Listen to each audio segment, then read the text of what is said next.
ਲਓ ਸੱਜਣੋ ਤੇ ਮਿੱਤਰੋ ਫੈਸਲਾਬਾਦ ਦੇ ਵਿੱਚ ਸਕੂਲਾਂ ਦੇ ਵਿੱਚੋਂ ਬੱਚਿਆਂ ਨੂੰ ਛੁੱਟੀਆਂ ਹੋ ਗਈਆਂ ਨੇ।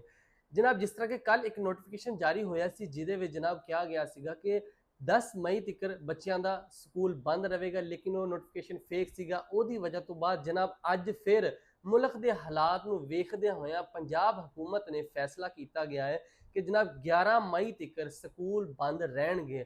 मतलब कल 9 मई तो लैके 11 मई तक स्कूल बंद रहने। बकायदा नोटिफिकेशन जारी हो गया वा।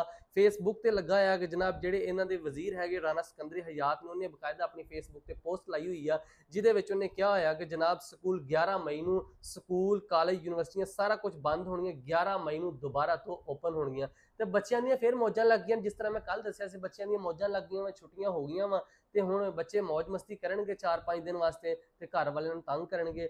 लेकिन ये गल है मुल्क के हालात ते वेखदियां होइयां उन्होंने ये फैसला किया वा कि बच्चों नूं स्कूलों दे विचों छुट्टियां दे दी।